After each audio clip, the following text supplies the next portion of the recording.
What do you think about crop circles, Daryl? I mean, I've been in them yeah, personally back in '96. I think some of them are probably man-made, but the ones I saw. yeah. Now, I've been in the film industry a long time. I've Hmm. been a designer. I've been a set builder. I know what it takes to construct something Yeah. and how long and how much organization and planning it takes for some of the more complex formations that I know literally appeared in the course of maybe a half an hour to 45 minutes overnight in the dark in the rain.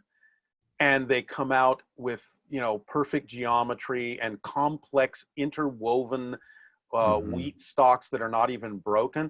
I'm sorry, I couldn't organize a team of special effects experts to do that in probably a month, let alone doing it in 45 minutes in the dark in the rain.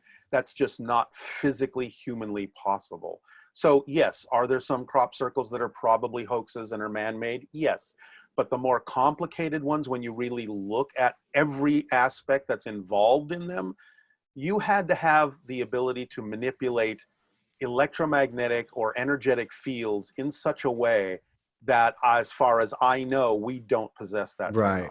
technology.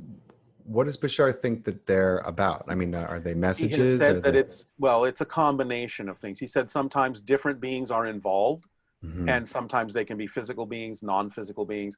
He has also said that they are expressions to some degree of our collective consciousness. In other words, it can also involve the planetary consciousness Right. speaking to us in symbols and in terms to help us understand our connection again as nature, to give us, equations and formulas and Yeah. language that comes from a different level, so we can begin to understand how we can communicate with these archetypal levels of our collective consciousness. Wow. But again, there can be different reasons for them depending upon who's involved in their Right. manufacture. I had never heard that before about that. That's so profound about them possibly being from Gaia, from Earth, Yeah, and yeah. being that's so great. Yeah, Wow. and many of them might only be two-dimensional slices of a much higher dimensional form too. Right. So we might Right. not even be seeing the whole thing. I have a feeling that we're not. Yeah, Likely, anyway. yeah, but some of the findings in some of the crop circles, I mean, some of them have been have contained meteoric dust. Yes. I mean, Yeah. where does that come from if it's just two guys, messing around in the field, Right. and all sorts of other weird phenomena that just aren't part of the ones that are done by people.